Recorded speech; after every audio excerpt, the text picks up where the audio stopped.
Welcome to Stick at Night. I'm your County Commissioner, Anthony L. Romano, representing District 5, the great cities of Hoboken and Jersey City.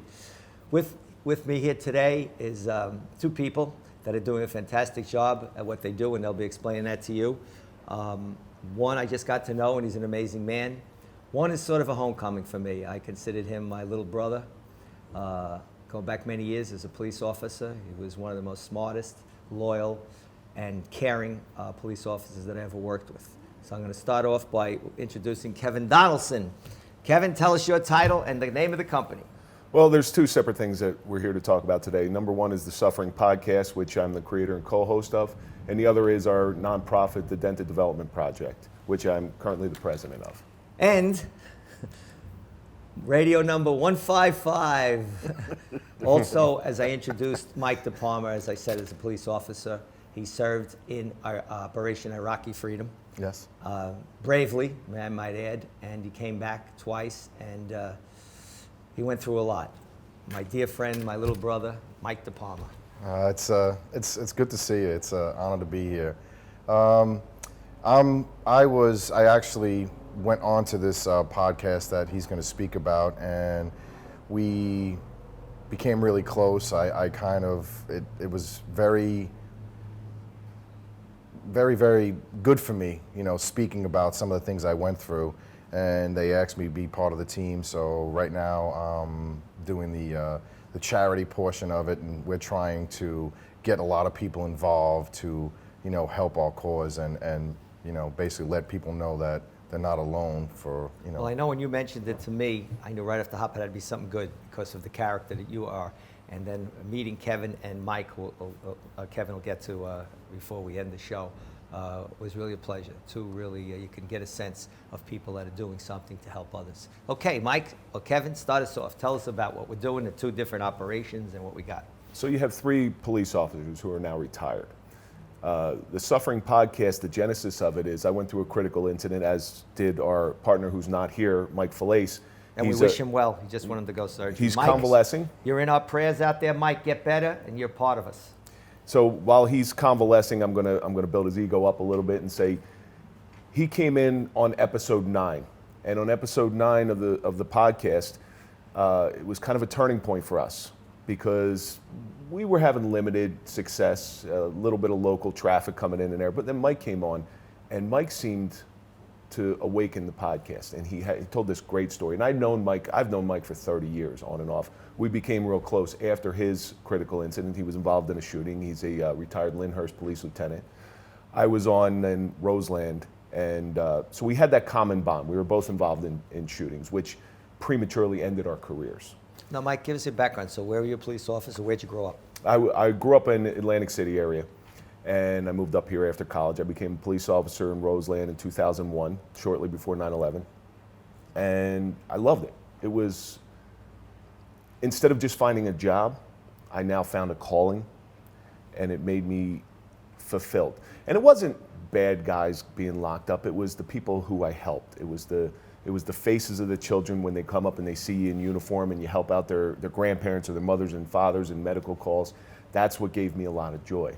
Of course, you want to, as a police officer, your job isn't so much to keep the peace as it is to inspire.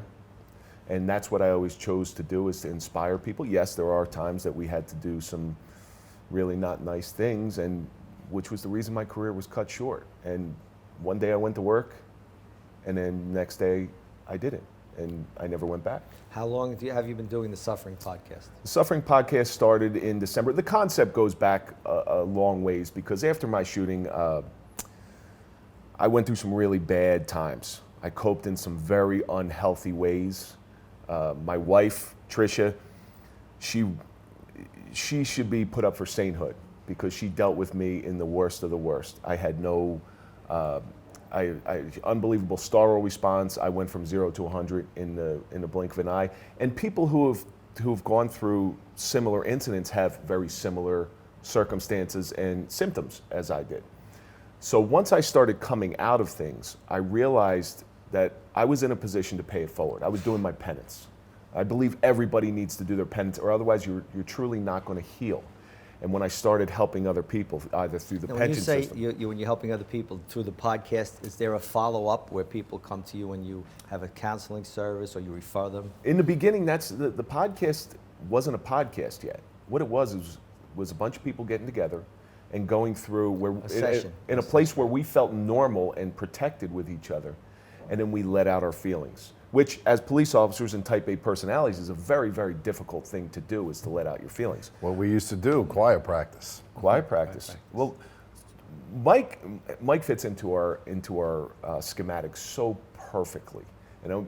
So when Mike and I, let me back up. I'll make an observation before you say that. Sure. You've been a blessing for Mike.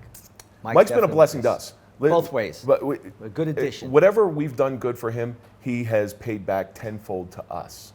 Because Mike, like us, went through a really dark time, and through the help of other dented individuals, we consider ourselves dented because things can still operate with dents in them. We're just not as pretty as we used to be. So after Mike came on the podcast and we let out all these feelings, and the more people we get in there, they let out these feelings and instantly they start feeling better. So what I started realizing is that suffering is the good stuff. Suffering is whatever higher power you believe in giving you the tools to succeed. Because without that suffering, you have no perspective, you have no appreciation for the good things in life. It's kind of like hitting the lottery.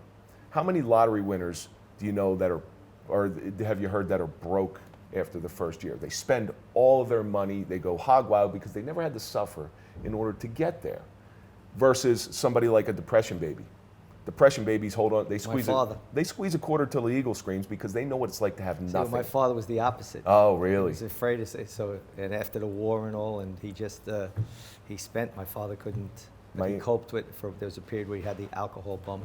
My Aunt Phyllis, I used to watch her can stuff because she's always afraid another depression was happening. Well, that's the women because they were here at home. So they knew they had to save. They were going through a lot. The men were over there, overseas, and afraid they're never going to make it back. My father had to write his will because they were going to invade the Pacific Theater.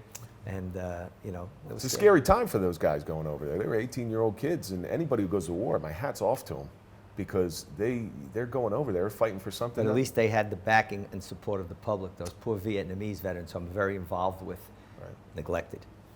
So after Mike Fillais came on, he was so interested and I saw the joy that was coming in his face. I said, Mike, you know what? This is Mike Fillais. I said, well, Mike, why don't you come and join me as my co-host? And as he came on there, we started getting better and better guests, and he introduced me to this guy over here, Mike Depalma, who we went to the legend. Yeah, I'm finding that out, Stick. We're going to continue in a minute when we come back to Stick at Night with this interesting conversation because a lot of people need their help.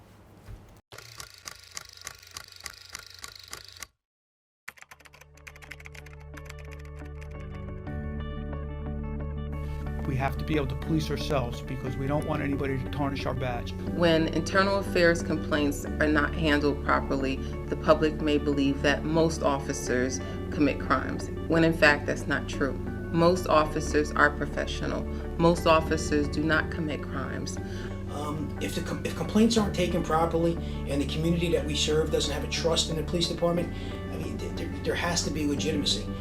If the community doesn't trust the police, how could we effectively serve them? And by having a really comprehensive internal affairs unit that handles the complaints properly and people have trust in the system, it enables us to do our entire job as a police department much better. We need the community as much as they need us. So that citizen that has lost trust in the community could be a very important witness for us tomorrow. Hudson TMA reminds you that before you ride, you should perform the ABC Quick Check. Here's how to do it. You don't want your bike to fail you, so get in the habit of doing the ABC Quick Check before you ride. A is for air. Check that your tires are properly inflated. They should be pumped up to the inflation rating printed on the tire. Many bicycle pumps come with a pressure gauge, so you can make sure they're properly inflated. Low pressure tires can easily puncture. B is for brakes. Check that your brakes are working. Your brake lever shouldn't come closer than a thumb's width to the handlebar. Your wheel should spin freely when the brakes are off. C is for the cranks, chain, and cassette. Grab both crank arms like this and wiggle them to make sure they aren't loose. Spin the pedals and make sure the chain runs smoothly through the gears. Quick means making sure your wheels are on tight if you have quick release wheels. The wheels should be snug in the dropouts and the quick release lever fastened tight. Welcome back to Stick at Night. Let's continue this conversation with two outstanding gentlemen in a subject and a topic that is very serious, very dear to my heart. So let's continue. So our third partner, Mike Falaise, he comes to me and says, I got this guy. I went to the police academy with him and went over to Iraq. He was a Hoboken cop. He's got an amazing story, fell in with some tough times. And it's affected relationships. A lot of people don't realize that affects your marriages, whether you're military or police, the stress of everything. So that stress is a horrible, horrible thing. So in walks Mike Depalma. Bopping, right? I don't know about that day. My South Jersey ears had to adjust to the Hoboken accent. No, which 1,000 words a minute. I've grown to love him. He's taken me in. And what the three of us have become on this journey is we decided that although we're helping people with the podcast, we really need to start doing a little bit more. So we came up with this concept, the Dented Development Project. And Dented Development Project, what it does is we are offering assistance to first responders and their families, because families, we feel, are very important. They're very much affected by what we go through. They have to deal with us as maniacs. Now, financially, how do you handle that? Is this a fundraising arm, or how does that work? Well, that's what Mike has a lot of experience in nonprofits and 501c3s. Hudson Lawman, our softball team. I agree. I was going to wear the jersey today. So he was such a nice fit because we needed this. We needed this experience. And this time is so important because the image of police officers right now is at all-time low. And I'm a big believer, if someone does do wrong, obviously you get rid of the bad apple in the barrel. Everybody wants to seem to get rid of the whole barrel right now. And people have now taken a back seat and let lawlessness take over. And if you witness what's happening in New York with that park, the residents are screaming for police help. If this was under any of the two previous mayors, Giuliani and Bloomberg, that park would have been cleaned out. But because you have this gentleman as the mayor, it's not being done. So I understand what you're saying, and you're helping also twofold. You're doing the image of policing too. You're helping let people understand that they're human beings, we are, and that a lot of things, people went through a lot of different things. There could be sickness, there could be, we all know what, there's the suicide, there's the alcoholism. Is out of control. Red suicide is out of control. There's the substance abuse, there's the domestic violence. No other profession. We lead probably in all of them. We see things you're not supposed to see. We see on a people daily at their basis. worst. On a daily basis. Firemen, they're a little bit different. They go into places I don't want to go in. They'll go into a burning building. I'm not running into fire. I'd rather get shot at. You know them. No, but you know what I'm saying. And EMS, they see people at the worst of the worst, end of life trauma, and we have to eat all those feelings. And that's not something. Your glass can only get filled up so full before it starts spilling over onto the table, and that's where we come in. Well, I'm glad you got the both shirts on, so you see both organizations. All right. Yeah. So that was very well. Airborne Depalma. Come on, you jump in. Don't be shy. Well, I agree. You know, pretty much everything Kevin was saying. Give us a little background of you there, Michael. Okay. Obviously, you know, I was a police officer for 25 years, Hoboken Police Department. Loved my job, loved my career, and I loved working for you. You know, as we helped a lot of people. That's the bottom line. We did. We helped a lot of people throughout the years, and you know, to me, it gave me a lot of satisfaction. And you know, at the same time we did that, we also had the special. We were the special event unit too. Yeah. We had to guard the Israeli children when they came over. They said you can't get a helicopter. I made one phone call to NYPD. We had a helicopter to ensure the safety of them transferring to the back and forth. We did a lot of we did the festivals. We did any of the dignitaries. Yes. And we helped a lot of children. Right. You probably had a lot of fun working with this guy. We did. Well, I think the idea people don't realize that they've lost. That if somebody thinks a police officer is enjoying his job, there's something wrong, and that's a reason it goes back again to what you'd have. And plus, Mike, you could tell the audience quickly before you get into this. You also did 2 tours in Iraq, and had one tour or 2 tours. It was basically almost a combination of 2. So. You know, I had both of best worlds, you know, as a police officer. You rose to the rank of lieutenant, too. I was a captain. Captain, how many years did you do that, too? Right? I pretty much retired. You know, I retired from the Hoboken Police Department. So, you know, I saw things on 2 different levels. You know, I saw, you know, military, you know, suffering and police veteran homelessness. suffering. it's incredible, you know. And our thing is now it's when I went on the podcast, it was very therapeutic to me. You know, That's the word I was looking for. It brought me back to life. It brought me back to who I was in the past. Not that I'm saying, you know, I'm not who I was. It's just tainted. I know. It's just, you know, it's difficult. You know, it's hard to get through what. So now, what's your function with the Suffering Pod? And by the way, before we do it, Mike's family is a long line of police service. Yes. My father worked with his my uncle, CJ, his uncle, right, and my cousins now. Great uncle was CJ, yeah, retired, big and CJ, yeah.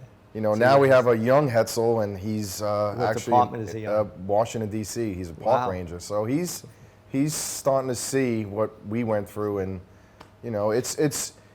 So tell us about what are you doing with the. Well, with the group? we're doing more. You know, the charity portion of it. You know, we need people to get involved. We want to help more and more people. How can people help, gentlemen?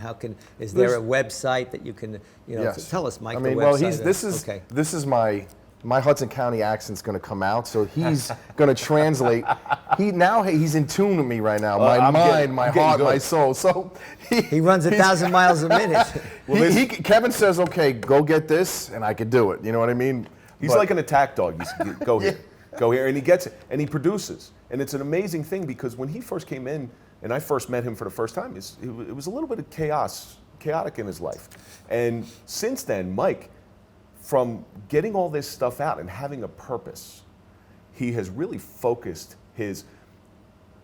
We're all addicts. I'm an addict. I'll tell you right now, I'm an addict. It's not with recovering addict. It's not with alcohol or anything else. It's a mentality. It's whatever you do, I'm going to do it 150% and 1,000,000 miles an hour, and I'm going to put all my focus into it. So what I believe is somebody who has that type of mentality. That's the person I want to be in business with. You can trust this gentleman. You I can do. trust him with your children. I do. You could. I can't say enough about him. His caring for people as a police officer, I observed firsthand. His bravery. Well, he's like a brother to me now, just like Mike Falaise is a brother to me now. And as brothers, hey, we deal with each other in some wicked ways. I mean, we go back and forth with. But the end result is you're helping people. We want to get it out there, that message. Right. Any group that can actually help people is important. And this, especially these troubled times, it's just unbelievable what's going on. The hatred and divisiveness in this whole country. And yet the idea that many people think, the police aren't effective anymore, I don't have to obey the law. Well, there's a couple different ways you can get involved.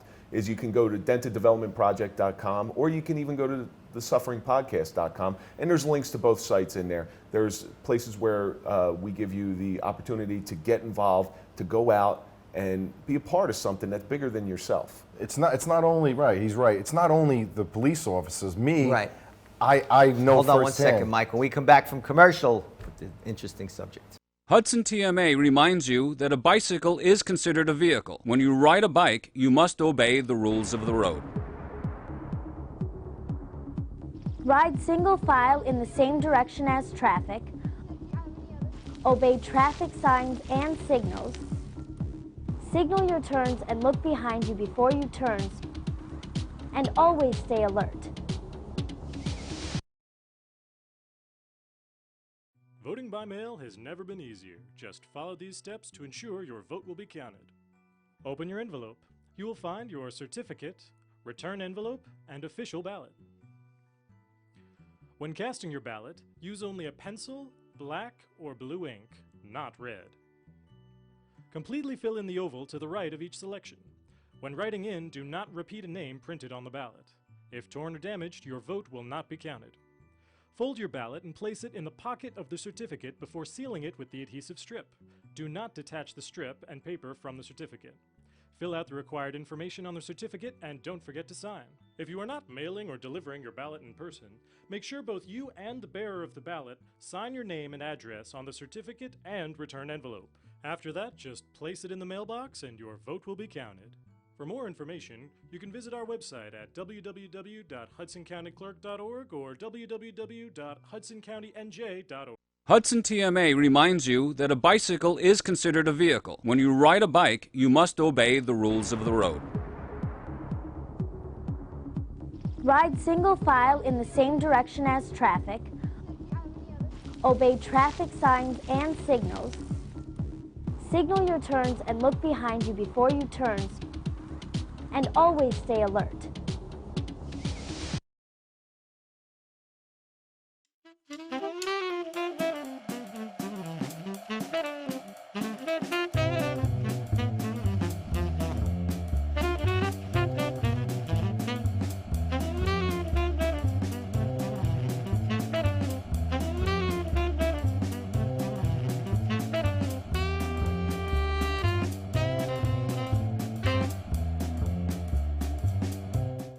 Welcome back to Stick at Night. Let's continue here. I'm your Commissioner Anthony Romano. This very interesting and important topic.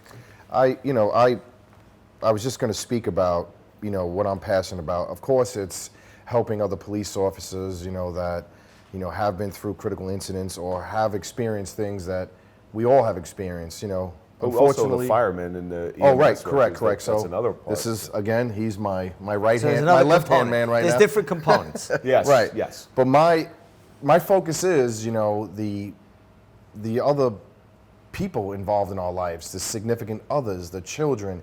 They're forgotten often. You're married to? Yes, Kevin? I am. With children? Yes, I Okay. am. Mike, I know you have children. I'm in a relationship right now. Yeah, she's wonderful, and if there's anybody that pretty much, So you're saw, blessed with support systems.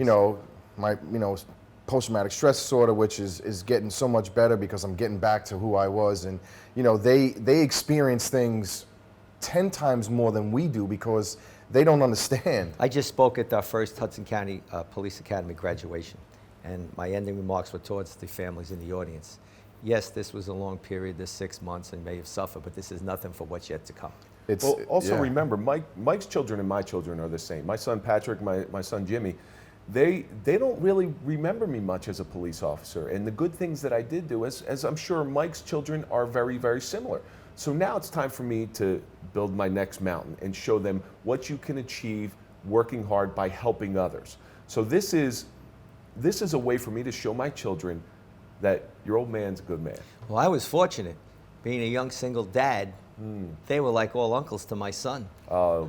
It's amazing. But you were like our father. you know that. It's amazing. If you knew how my much son's this influence. guy has spoken about you, Stick, I I mean, think the you world were of like him. the second coming with the way he speaks We about enjoyed you. each other, and I think the thing was mutual respect that a lot of people have. It's easy to give a title of rank, but I always said you may have to respect the rank, but you're not going over the hill unless it's somebody that you respect and that you know will do the right thing.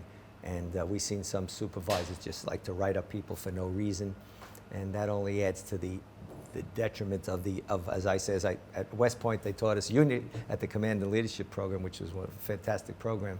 Unit cohesion. There's a reason for discipline. There's a reason for this, and when you lose that, I always look at Band of Brothers, Captain Strobel, when he was just a book captain and couldn't lead, compared to Major Winters, who rises from his low ranks to be because his men would do anything for him. And, Well, so in combat, you build that brotherhood, and Mike Depalma, Mike Felice, and myself, we're kind of experiencing that now. We're building up this organization here, and don't say, I'm not going to sit there and tell you it's going smooth the whole time, but because we're going to war together, and it's building our cohesive unit, where if Mike calls me for something or Mike Felice calls me for something, hey, I'm there. What do you need? What do you need? And it was that same thing that we always wanted in the police department. Sometimes it wasn't always there, but we got to hand pick our team. It wasn't just thrust upon us. So I think the proper terminology wouldn't it would be a vocation to succeed. And I think when everything comes along in its embryonic stages, its beginnings, it's always rough and tough. I could say to you, as far as myself, at any hour, at any time, I can never do anything for you, Mike, or Mike. I call him Mike 1 and Young Mike. I call him older Mike and younger Mike. That's Young Mike. Mike Felice is the oldest, and he's going to kill me for saying that. And then we have younger Mike sitting next to me to my right. So what else can you tell the audience that you think is important? Well, so we just had our first charitable event, and it went well. You did that by selling shirts, and that's correct. Like small advertisement as much as we could to get it out there. You didn't let Social me know about media, that.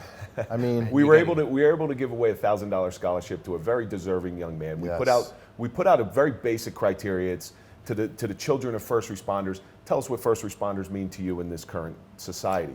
And we got just amazing entries, and they really poured their heart Now, and so soul. where are you based out of? It's going to be like, say for example, is there an office that It's a P.O. box. If you go on Dented Development, we're out of Wyckoff, New Jersey. That's you're, just where you're handling the Hudson County end, right? That's Yes, what we're going to correct. because I know you're Yes, applying for yes. something.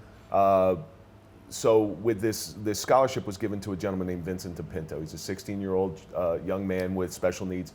The look on his face, his father's a Hoboken fireman, and his stepfather is a Parsippany police sergeant. And the look on this kid's face, and he wrote an essay, Stick. I'm telling you, you would have cried just by reading it. I know the family that well. was the most, I guess, Endearing and stunning. It was just amazing. You know, it's Well, that's what it's about. knowing we could help. And you know, he's the son of first responders, and it made his day. I'm on the executive board now of the 200 Club. Mm-hmm. I was honored to be elected to a position on that, and we do that with the scholarships. We review.